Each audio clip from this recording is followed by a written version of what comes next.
send it on over to Marshall and Paul with the call. Thank you, Maria. Welcome to the booth here at the World Championship. Marshall Sutcliffe with Paul Cheon.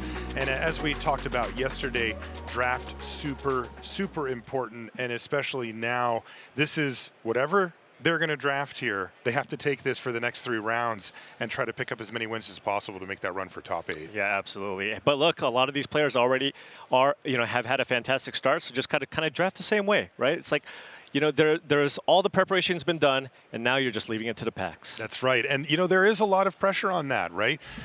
Part of draft, right, the skill part of it is navigating the packs, but you are at the mercy of what gets open and passed. You take a look at our table here. You can see our feature drafter in the upper right there, Anthony Lee, surrounded by Gabriel Nassif, Reed Duke, Greg Orange, Ken Takahama, Kenji Sego, Mitchell Tamblin, and Jitse Goodbeck down in the lower left part there. So they mentioned it at the news desk, but stacked table to say the least. Yeah, absolutely. But, Good morning, players. when you see the outer wrapper. Now please remove the wrapper from the pack labeled A. See, this is our Flip the draft bottom card judge, over Daniel. and count out 15 cards face down in front of you. If you've never done a timed draft, you can listen to what Daniel says, and they will tell you every action to take and when to take it. It actually is pretty much on rails. You don't have to figure out much for yourself, which is nice, but these players are used to it. We will be passing this pack to the left. Pick up the pack. You have 40 seconds. Gruff triplets, let's go, says Anthony Lee. Let's see what he opens up. Okay, there's like a coin pulled to the front. Yenna pulled to the front, Red Tooth Regent. Yeah, so this is a green-white enchantment build around. Yeah, it's an extremely powerful card. Now, it is a gold card, right? Yep. So, and starting off the draft, maybe committing to green-white might not be something that you want to start off right away, but of course, there's lots of great mana fixing in this format, and if you first pick a card like Yenna, you can draft around it, and she's extremely powerful if you do. That's right, and it looks like Anthony's sold, so he's going to take Yenna here. Now, Yenna pays you off for having enchantments at all, but particularly auras even more so. Right, there's an amazing combo with Yenna and Cooped Up, because with Yenna's ability, you can make a copy of an enchantment that you control, but if you have 2 of them, you can't, right? But with Cooped Up, you copy Cooped Up, put it on a creature, you pay 3 mana, sacrifice it, exile the creature, guess what? You can copy Cooped Up again. Do it again. And by the way, there was a Cooped Up in that pack. Right. The chances of it wheeling are not particularly high, unfortunately, for Anthony. He's pulled Red Tooth Vanguard to the front. Anything else? A little better? Yeah. I mean, that card's okay, but... There's a ton of good blue-red options there, right? Oh, yes. There was a Scalding Viper and a Frolicking Familiar. We saw Adriana Moscato go 3-0 with an incredible blue-red deck, but I think Anthony might be interested in just following up this first pick, Yenna, with a Red Tooth Vanguard. If you're going to be drafting a deck around Yenna, you're going to have a good amount of enchantments in your deck. Okay, well, there we go. Red Tooth Vanguard draft is the next card, so out to your left. Rare and uncommon here for Anthony. You see Anthony looking up. Pick up the pack. That's just a way to not see what's going on the sides. Right. Ooh. Ooh, there's a Cooped Up. There's your combo right there, Paul. That's what you want. But there's Sir Armont at the back as well. Yeah, but the important thing in this format that I found is when in doubt, when something's close, go with the cheaper card. Okay. Right? And this card is also just phenomenal with Yenna. Yeah, I would also say that Sir Armont has a better chance to wheel than Cooped Up. Yeah. Right, a single color card. 10 seconds. Real tough when it's a good card like Cooped Up. But if you have a gold card, people aren't really splashing around, for Sir Armont. Right. If Anthony's the only green-white player at the table, there is an off chance that he gets back that Armont. Right. And Cooped Up is especially important when you're drafting, outside of that Yenna, when you're drafting green-white, a little lighter on interaction, a little lighter on removal. So this is probably a card that you take even higher in this archetype than perhaps others. Oh, and look at this. The Princess Takes Flight is next. And look at that. He lifted it up. He's like, no sweat on this one. That is the card I will be taking. Really great. Again, comboing with all of these enchantment interactions that Anthony has so far, but also fantastic with Bargain if you can get that going. Yeah, and the Stockpile Celebrant, right? In white, there's just so many ways to get this off the battlefield. This card is, when you first read it, you're like, wait, they get the creature back. It's not that great. Right. But as you mentioned, if you bargain this away, it's 3 mana, kill a creature, and one of your creatures gets +2 and +2 and flying until end of turn. Right. This saga, if you're reading it correctly, only has 2 chapters. Exactly. You don't want to see the ending of that story necessarily. All right, what's next here? Titanic Growth. Not a whole lot. Evolving Wilds. Wilds, maybe on a splash. You know, if you are base green, there are usually many opportunities to splash. You usually will have the ability to do so. Right. I mean, Titanic Growth is just not, no, you know, an important card. There are so many powerful cards to splash in this format. I think Evolving Wild makes a lot of sense here. Let's say you get past the Threadbind click. Yeah, you can now play it and then just play one island, and all of a sudden you have an extremely powerful card to add to your deck. So this Evolving Wild makes a lot of sense. Yeah, no, I like that pick from Anthony. It's also very early in the draft here as well, you know, so he's not sure where he's going to go just yet. That was only, what, 5th pick? All right, what does he have here? Protective Parents Frostbridge card? Tangible Virtue? Yeah, not too strong. We'll note that you do see a lot of good red cards there. There's a Flick a Coin and an Edgewall pack, but it looks like Anthony is just completely ignoring all those cards and really committing to just taking all the green and white cards that he sees. But that's just something to keep track of, though, right? You're seeing a lot of those red cards. Red seems to be kind of open here on the right side. Frostbridge Guard was his pick. Tempest Heart, another Evolving Wilds. He's probably just going to take the Evolving Wilds here. Again, if you're looking to just beat green-white, there's a Minecart Daredevil. Again, a very solid card to play if you're, you know, leaning into an aggressive red strategy, but he's not close to that right now. How about that Spreading Seas? Copy it up. You know? Yeah, you know, probably a little ambitious, huh? I think on the splash it's probably ambitious. I think if you're maybe base blue, you can play it. It helps you bargain, and if you can play the Yena. But I think on the splash, just probably not impact. Oh, there's Ash as well. Ash at the back of that pack. Should he have been red-white? It feels like it. I wonder. Right?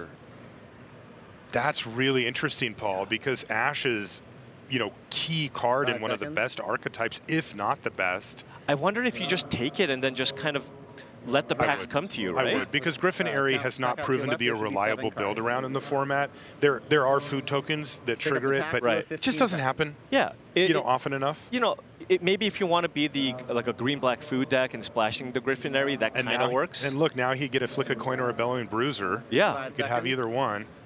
Yeah, I kind of like speculating on red-white there, but it looks like Anthony has kind of dialed into this green-white deck. Anthony hasn't seen a playable green card, right? It was the second pick, Red Tooth Vanguard, and that was it. Yeah, you're right. Yena, so. But it looks like he's sticking to his guns. Savior of the Sleeping. You know, he's just picked up mediocre cards. There's a Bestial Bloodline there that he could take as well. Count the pack out to your left. Just there should be cutting off the white now. The one hope here is, well, pack 2's probably going to go well, right? Yeah. Didn't pass any of the green, so. Yeah, the byproduct of him not getting past any green means that he also didn't pass any green, so he could probably get pretty hooked up. Count the pack out to your left. There should be 4 cards. Reed Duke is the one passing to him.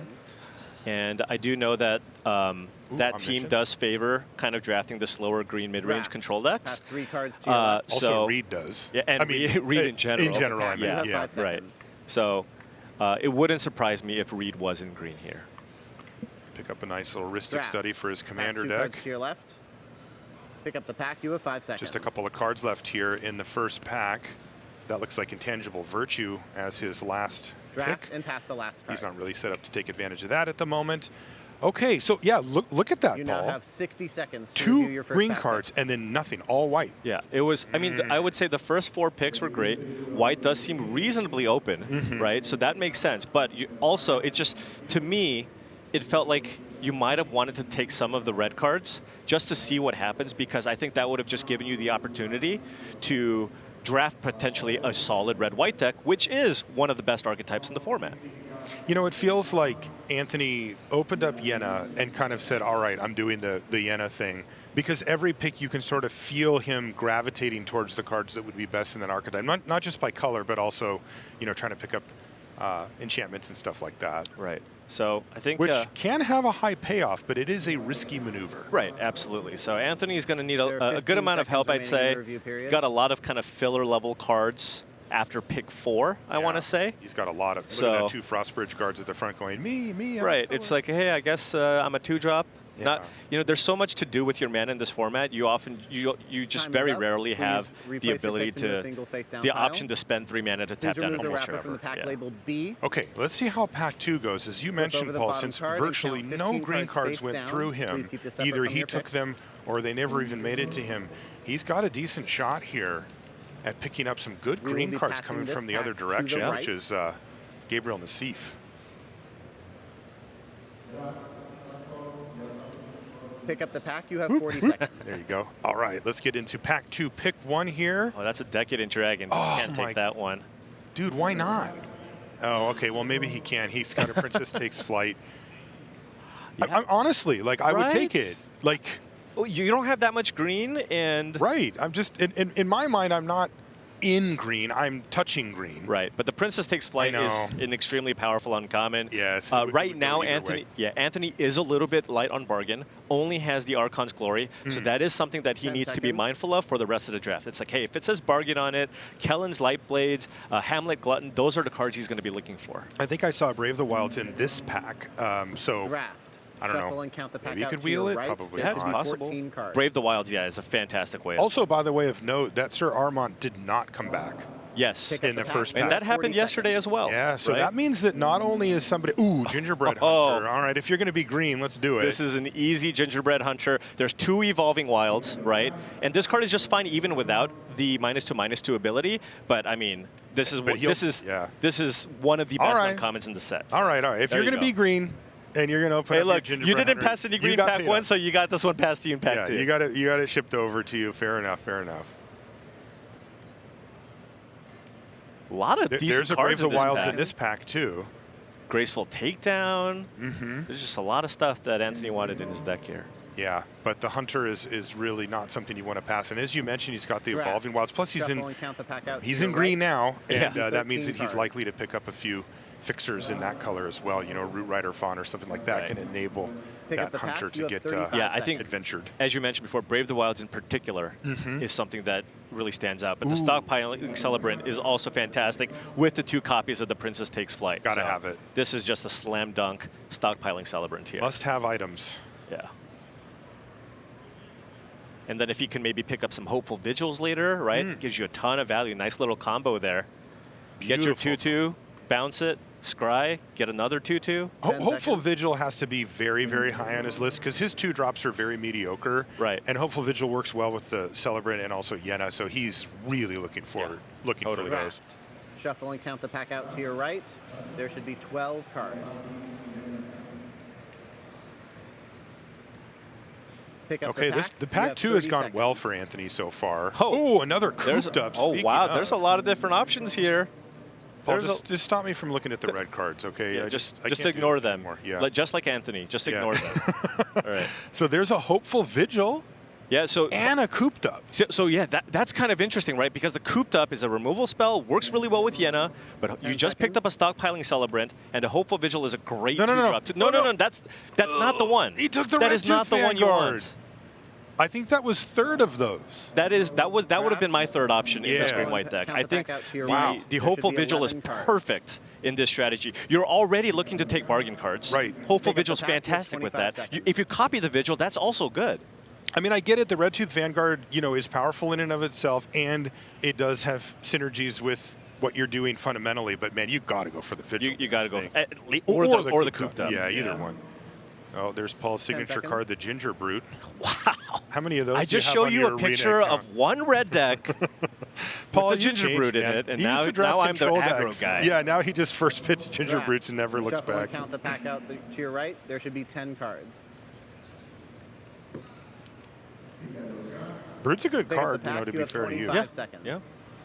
Lots of ways to put rolls onto things, but Kellen's Lightblades, this is a bargain spell. It's interaction. I think this is going to be something that he takes. Don't really see anything else to consider here. No. Oh, excuse me. You could consider, we are already looking to splash the Gingerbread Hunter, right? Oh. So he could consider the Neva, but I think you really need bargain at this point. Definitely. So. It's funny because you said it, it's a bargain spell that's also an interaction spell, and that is the order that Anthony's thinking of at this point. Right. Because he wants to be able to get those 2 copies of Princess Takes Flight off the battlefield. If you cannot get the Princess Takes Flight off the battlefield, it's not that great. Unless you're hammering your opponent, right? Where you can close out the game in that span. Ooh. There we go. That's what we were Speaking looking of bargain cards, there's a Hamlet Glutton. See a Dawn of Hope there as well, an interesting one. Yeah, that card hasn't really panned out for me. I 5 think this seconds. format's just a hair too fast for Dawn of Hope to take over. Yeah, you may pay 2. It's like, no. No. I'd rather Maybe maybe one? There should be Yeah. 8 cards. Still, Hamlet Glutton, great pickup for him. Yeah, it says 5 GG in the upper right. I've never, Pick up the like, pack, it's you have 3 20 GG. seconds. That is a 5. If you pay 7 mana out for this, you're not having a good time. That's right. Okay, Knightly Valor could be interesting. Again, we always keep thinking about Yenna. Right. Very powerful card. It's the only option, and then you can, like you said, just copy it with Yenna, and that can potentially be 5 really seconds. powerful. You know what? This is another interesting card where coming in, I thought this card was going to be fantastic. Me too. But Draft. Again, format's really Count the fast. pack It's out just to your okay. right. It's And 27 additionally, the cards. removal's really good in this format. It There's is. a ton Pick of up the good pack, instant you speed have 15 removal. seconds. And if you spend 5 mana to cast Knightly Valor and they just candy grapple you, it's just over. That's what I wake up screaming in the night, and that's what I think of is Just me getting going 2 for 1. 5 mana aura and 5 just getting seconds. blown out. Yeah. All right, there's a Candy Trail. Unlikely to make the main deck, but Count in a the pack out to pinch, your right. There should you be know, 6 that cards. card does replace itself, and it's okay. It's always that 24th card for It me. is, Where it I'm just is. like, you know, Pick up the pack, you it have could 10 be seconds. okay. I think you hope not to play it, but when you Right. do, it's not. Ooh, Oh, this there's is a that Brave the gift. Wild. Oh, that's Fantastic. fantastic. So we're looking at what, three bargain cards in this pack, Yes. right? So that's Yeah, the Light Blades, the that. Glutton, Back out to your Yeah, right, this there pack should be really 5 helped cards. Anthony and kind the of Celebrant. Yeah. You know, isn't bargain. take bin. advantage of the that pack, you have Princess 10 Takes Flight seconds. here. Yeah, having 2 copies of Princess Takes Flight is a game plan. I mean, it really is. Although Oh, I there's Knight of Sweet's Revenge. Yeah, Paul and I have been talking about it. It hasn't done well in the format, but maybe there's something to it. possibly, maybe in the Count back out to Golgari your right, food there should deck, be something some like that. cards. Yeah. But I still kind of Pick want to up go the back pack, to that you have Hopeful 5 Vigil. It seconds. would have just been so good in Anthony's deck. I mean, sure, he has another 2-drop, but the Vigil, I just think it's superior. There's a lot of ways to get punished, back too, out for to your playing right, there one-toughness should be 3 creatures in this cards. format. I think that's Pick up the the pack. You have 5 seconds. wake up screaming in the night card for Anthony after. I mean, seriously, like he's going to go, wait a minute. Yeah. You know, Draft. Pass 2 cards to your right. Pick up the pack. You have 5 seconds. you get another last pick intangible. Yeah, Virtue? he's setting up for the for the token I'm not deck thinking of any Yeah. tokens, but with the Dawn of Hope. he just needs one. Oh, You there it have 90 is. Yeah, seconds but he to didn't review take your it, right? picks. Don't think so. The Dawn. I think No, it he ended didn't up get somewhere that, else. yeah. Yeah, bummer. He had a combo deck on his hands. So it does make sense that Pack 2 went better for Anthony, especially with the green cards. Getting a Hamlet Glutton that late makes some sense because, well, frankly, he didn't pass any green, right, in Pack 1. But I think Pack 2 might be difficult, right? It's going to be mostly the white cards, but I think this pack went a long way to kind of stabilizing Anthony's deck. Yeah, I would say his deck's good now. Not great, but Yeah, good. You yeah, know. but you got the Gingerbread Hunter. You have double Princess Takes Flight with the appropriate number of things to bargain, right? And you still have another pack to go. Maybe you'd like to have slightly better options at the 2 and 3 mana slot, right, in terms of creatures. But, you know, you have some removal. You have some top end. Yeah, even though he didn't take the Hopeful Vigil, I mean, he did upgrade those Frostbridge guards. Right. You know, like there's a chance Yeah. he can get away with just keeping those on the bench, Yeah. and he's got his nice aggressive 2-drops in instead. And your deck plays a good number of enchantments, so you can potentially recur it in the late game. I'm not Yeah. saying Red Tooth Vanguard is bad. No, it's an okay card. I'm just saying that I think just in any deck, I would just rather have a Hopeful Vigil if I'm those 2 You have colors. 15 seconds Particularly remaining. this Right. one, yeah. I love picking up the Hamlet Glutton where he did as well. That's kind of the sweet spot for it. You know, late in the pack. All right, this is where Time Anthony is up. closes his Please eyes replace your and picks into a goes, single face-down pile trip, in front of you. Please trip, move the rest trip. from the booster labeled C. Gruff me Flip up, over the bottom baby. Let's card do and count the this. pack face down. There Also, should it's be pack 15 3, and that's a cards. triple green card. Like, somebody could pass it to him. It is possible, although You know, if it you felt like open it, green it was can't cut pass off it. on the right side. That is so true. we'll We will see. be passing Also, this pack Reed, I to mean, the left. he's ever passing. Pick up the pack. You have 40 He might go seconds. into green if he opened it here. Right. All right, let's see what he picks up. Oh, there's Utopia Sprawl. And nothing? Ugh. Okay, yeah. Now, I really like Utopia Sprawl, so that's fine, but ugh, Yeah. nothing? There isn't a whole lot. I mean, there's good cards in here. Yeah. They're just all in other colors. Taken So, by Nightmares, yeah. Well, but all right. hey, look, Utopia Sprawl is fantastic. So, It's great. yeah. It's, Like, it feels like you're playing a different game when you play it on turn 1 If I- because there's nothing if like it I'm in on the draw format. and my opponent goes turn 1 Utopia Sprawl, I'm like, oh, okay, this is just going to be, I'm going to have a tough time. It does 10 feel seconds. unfair. Yeah. Take a look at Anthony. Comes from Australia, made the big trip up. It's also an aura, by the way. So you can copy it with the Yenna, get the Scry, a little extra value. Turbo ramp. You can make the best forest ever. Pick up the pack. You have 40 seconds. All right, let's see what Reed is shipping down the line here. Oh! Third intangible virtue. What do you see? Oh, Agatha's champion. Beautiful. Wow. That is a gift. Yeah, I mean. So good, because he needed another 5-drop, he needed another bargain card, and he needed another removal spell. Ta-da! It just does it all. I mean, this card's phenomenal. Of course, he's going to take it. No other real options in this pack. This doesn't mean that Reed's not necessarily green still. Rare's missing out of this pack. Oh, okay. Yeah, true. 10 seconds. Yeah, this is a gift for Anthony. A gift from Uncle Reed Duke. Enjoy it, kiddo. Draft, shuffle, and count. And you saw there was no hesitation there. 13 cards.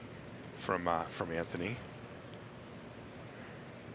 He snapped off that Agatha's champion. Seconds. What a nice pickup for him. What has he got here? Brave the Wild. There is a Brave the Wild, but I just want to note that that is a Song of Totentans. Wow, and a Monstrous Rage. Yeah, Monstrous Rage is one of the best combat tricks in the format. Can he splash for that song here? He does have the double evolving. It's possible with the double evolving wilds. You're already looking to play a swamp, but the Brave the Wilds does a lot for his deck, right? You're looking for that extra bargain. Maybe don't want to go into 4th color. Sometimes you get punished for getting a little too greedy with your mana base. So man, but Song is good. Song is definitely good. Anthony's deck isn't overly aggressive. Like Song is a little bit better where you're just trying to really get your opponent to a low life total, make a bunch of rats, and finish him off. Yeah. This deck's trying to go a little bit longer. Okay, so fair enough. Oh, okay. Oh, that's perfect for him. The Woodland Acolyte. Yeah, he's going to be taking this. Seems just a great 3-drop for his deck. And then, of course, it's got the pump spell aspect as well. So 3 out of the 4 first picks being uncommons. Pretty good start here. Seconds. Per target permanent card from your graveyard on top of your library. Maybe rerun the Princess Takes Flight. You know, just like have multiples. Draft. Anthony's deck has a good amount of interaction, right? We're talking about cooped up, double Princess Takes Flight, and the Agatha's champion. Mm-hmm. So, yeah, you want to fight? Pick up the pack. You have 25 seconds. Titanic Growth. Yeah, Troublemaker Oof. We did talk about kind of Anthony's 2-drops not being particularly strong. This does have Bargain on it as well.